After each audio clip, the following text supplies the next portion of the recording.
All right, we got the F350 in here. We're gonna do an oil change. The girls are gonna help me. Kai's pulling the oil filter out. We're gonna let it drain. Jenna's pulling the air filter cover off so we can pull it out and clean it, let it dry.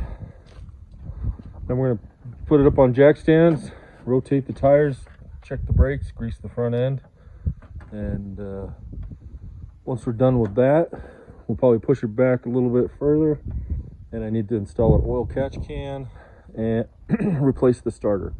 So we'll see how we get that done. I just use the filter cleaning kit that comes with the filter. Actually, I think I bought it extra, but it seems to work pretty good. These 4 screws on top will pull out, and then get this figured out. All right, we got this air filter out. You can see how disgusting. We've got all kinds of bugs up in there. Lots of dirt. This is the one we were running on the excursion, so this isn't all from this truck. I usually try to clean it every oil change, depending on what it looks like. So we're gonna go ahead and pre-soak it with our cleaning, let it sit for 10 minutes, and then we hose it off and let it drain, or let it dry. Okay, so another thing that I forgot to mention we want to do is try to deal with our overheating problem. Again, it's only when we're towing on a long uphill slope, and that's what I found with the excursion as well.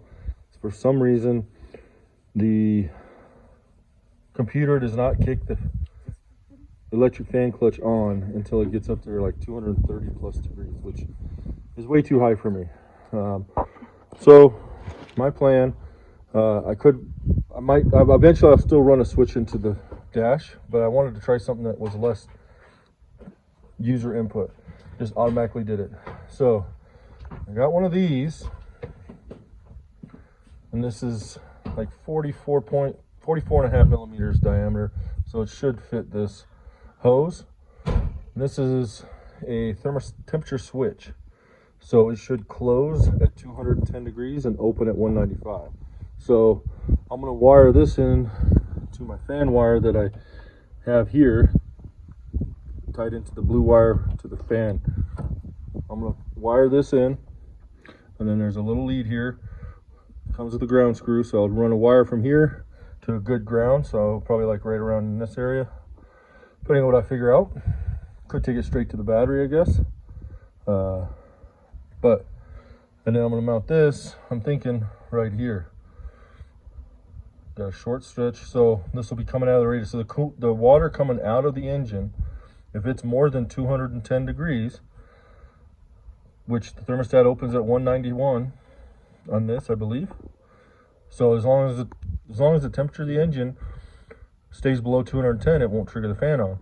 But anytime, like a long pull, that coolant temperature gets up to 210 coming out of the engine, which I think is important, then the fan will kick in and cool down until the temperature of the water coming out of the engine is 195 or less.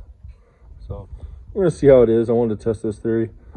It's not ideal. I'm basically creating another possible leak point, but we'll see. But yeah, that's what we're gonna do now. I marked the hose where I think it's gonna be. I'm gonna cut that section out. I'm gonna set it here. Then we'll worry about wiring it up.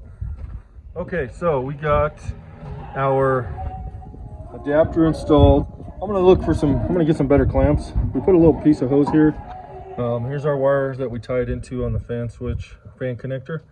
And we just put a bladed connector on it. That's what the sensor came with. And then this is just there to kind of protect everything. And it seems to do pretty good. It's just an old piece of hose we had laying around. And then under here, we have our ground wire. We got it going down, and then we fished it around. And I'm just grounded it right out to the battery. I don't think that should be a problem or anything. So we got it all shrink wrapped up in there. We'll see how that works. The engine will have to get nice and warm before we'll get it up there above 210 to see if she's actually going to work.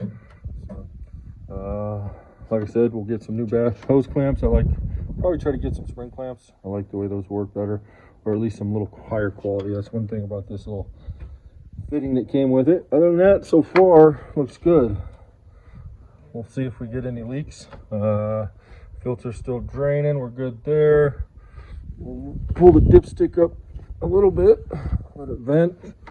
And all right, so now we're gonna jack it up, rotate the tires, and check the brakes, grease the front end. Then we're gonna try to push it back in the garage. You can see it's kind of sticking out. It's starting to rain right now. We'll push it back since we won't have to worry about the rear wheels once we get tires rotated. And then that way, if we need to, we can close the shop while we're working on the starter and catch cans after the oil change and tire rotation. All right, guys, pulling the wheels off. We got the front and rear lifted up off the ground on jack stands. So you're gonna pull the wheels off. I'll inspect the brakes, and we'll rotate the tires. Get a little chilly out here. Kids are playing out in the dark. In a wet, rainy fall day. There's our truck up on jack stands.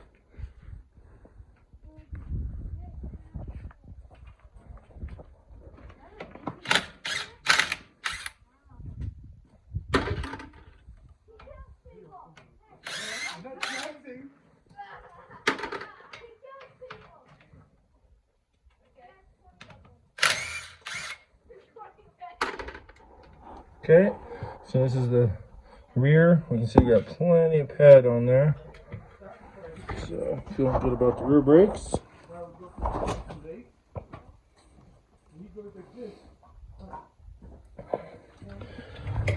No damage to the rotors, no grooves. Suspension looks good, no leaks from the rear axle. So hopefully the other side checks out the same, and we'll check the front brakes.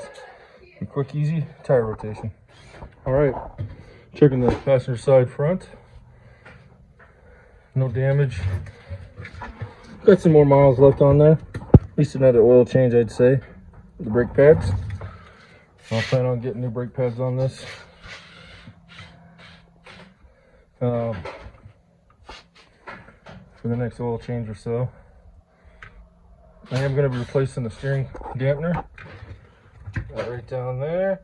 I don't think this one's bad, but I have a Bilstein one that I put on the Excursion that won't work with the new suspension I'll be putting under there. So it takes a different style. It actually anchors to the frame, where this one anchors to the tie rod and the axle itself right down there. So going off the Excursion, be able to put it on this and have an upgraded steering dampener. Brakes look good. I'm going to check the lockouts. I have it in 4 low just because it was slick when I was pulling it in, all the wet, and these tires are terrible in the wet. So, but they work. We're going to run them down until winter, and probably look for some more aggressive tire. So mud terrain or all terrain, and we're hoping to jump it up to a 35. I do plan on putting a lift front leveling kit on it, so it'll raise the front, 2.5 inches. I'm thinking that should clear 35. We'll find out. Just trying to figure out which brand I want. I know some just make a short little block, some make a short mini leaf pack, and some do a full relief completely. So we'll see. And eventually I'd like to upgrade the shocks. These are probably 22, 23 years. Well, I guess 20 years old. So that's old enough. So, all right, I'm gonna get the kids to slap the wheel onto this one, and I'll go check the other brakes. All right, it's the next day. We've got a bit of rain through the night. I don't know if the camera can make it out, but we got snow in the mountains. Mount Patterson. Beautiful day. Back down at the shop so we can continue on the F350. So last night we were able to rotate the tires, inspect all the brakes, suspension. Everything looks good. Drain the oil filter, and pulled the pan plug, so the engine's been draining all night. So this morning we're gonna get under there and put the plug back in the oil pan and start taking the starter off. So I need to replace the starter. I'll lay them both out. I bought a 6.7 Powerstroke starter for it, and show you what's involved in that. And then we are going to hopefully get the oil catch can installed and replace the steering dampener. Try to get that all done today. All right. Okay, from underneath the truck, I'll show you the starter. Here's our starter.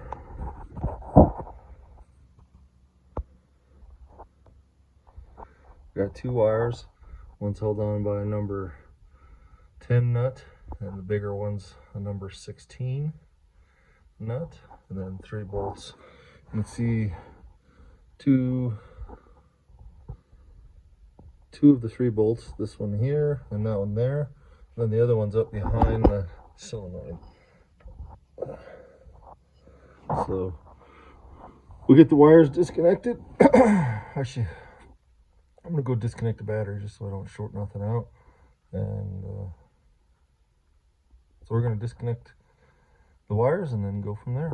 So before we get under there to remove the starter, we're going to disconnect the batteries so we don't short anything out, and then we'll get under there. All right, we got the old starter out and the 6.7 starter over here.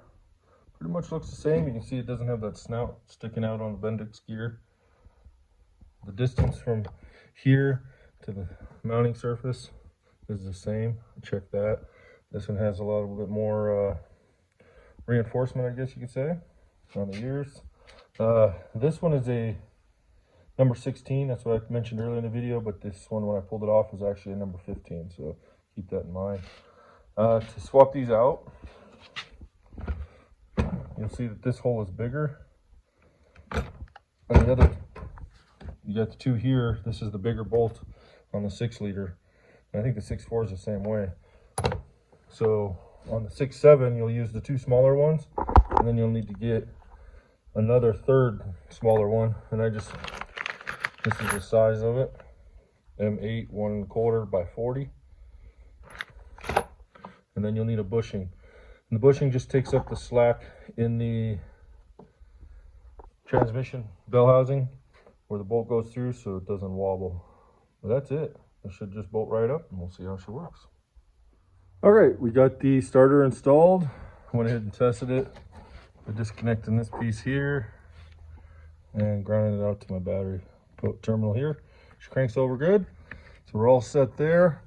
Went ahead and replaced the oil filter, got that closed back up, and added our oil. I'm running Rotella T6 1540 full synthetic oil in it. We cranked it over. We're still letting our air filter dry, so once it's done, probably right before we're done with everything else, we'll oil the filter and put it in. Right now, we're getting ready. The last 2 things we got to do is oil catch can and steering dampener. Here's my oil catch can. It's just a generic, doesn't even have a name brand on it, that I got. I marked inlet, outlet. There's a little baffle on the outlet side, and then I'll stick some steel wool in there. But it's the only one I could find, universal one, that took 3/4 inch hose. So I'll run 3/4 inch hose I got here. I'll run it down from the valve cover connection down to my catch can, which will be down on the driver's side frame rail, and then the return line will come back up and tie it into my intake. So that's what we're doing now. We're going to get under there and try to find a good place to mount this, and I'll let you know what we decide. I'm pretty sure I'm going to have to fabricate a bracket, but shouldn't be too bad.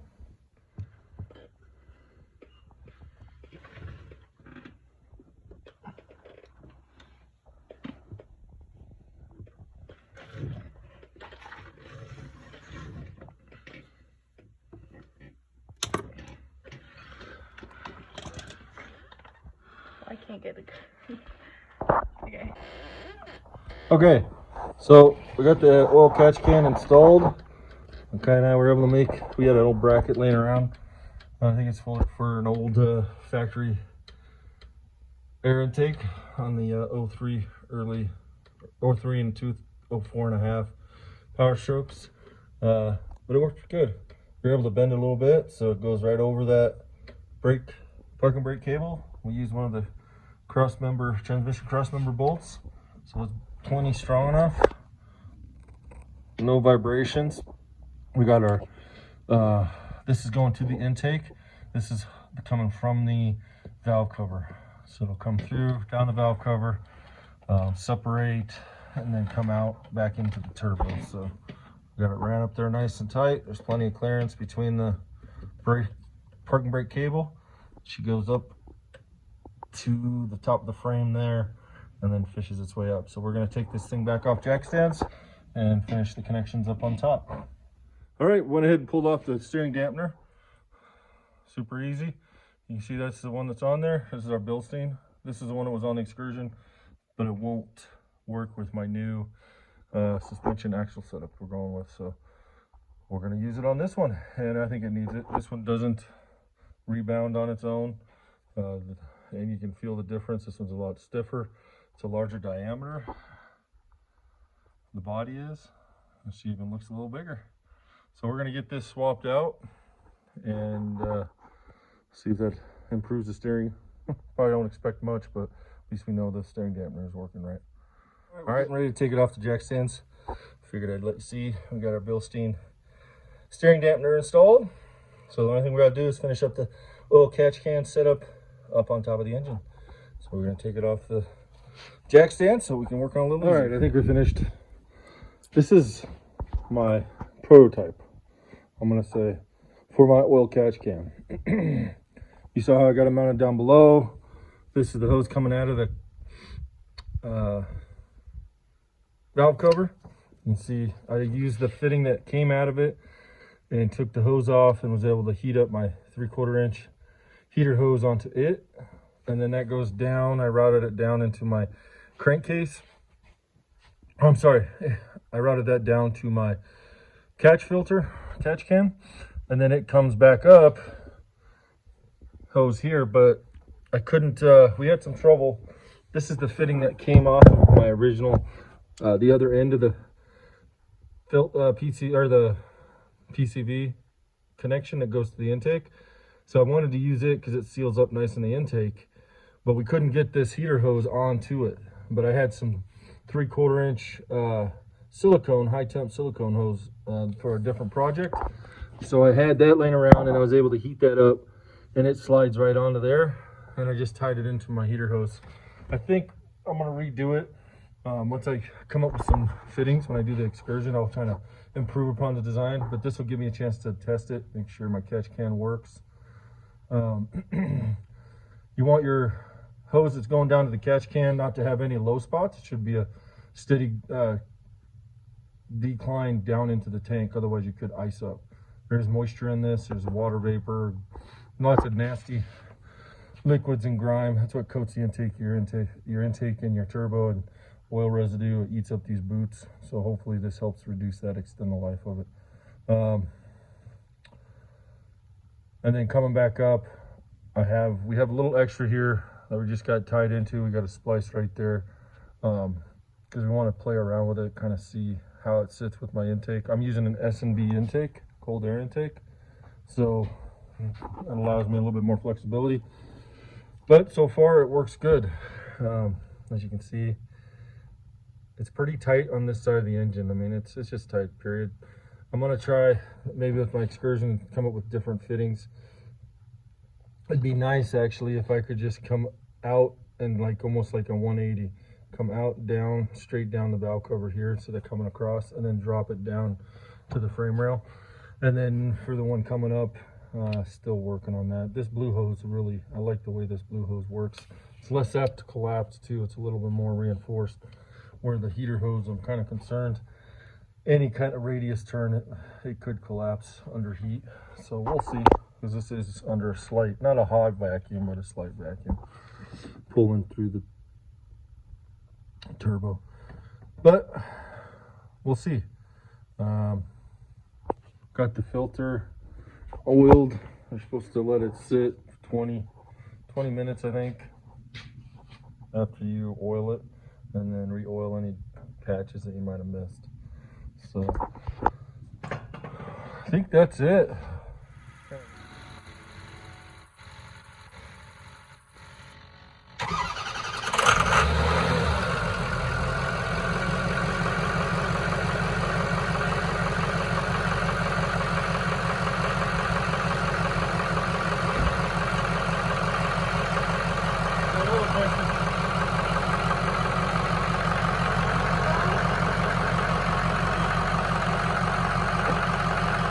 got back from a successful test drive. We have no leaks. Old catch can seems to be working. No leaks on our coolant modification. The fan didn't kick on because it's still pretty chill. I think we're in the 50s. Got up the engine. Hottest I can get the coolant temperature is 202, and it didn't kick on at 202, so that's a good sign. We'll hopefully, it's supposed to warm back up into the 70s, and we'll see if we can test it. Maybe hook a trailer up with a car on it and get a nice long pull, see if we can get the temperature up. So that's most likely going to be it for this. The starter's working good. Yeah, so one thing we did find, I was kind of concerned about the front automatic hubs. I don't think they're disengaging when in auto, because when we got it, they were in lock.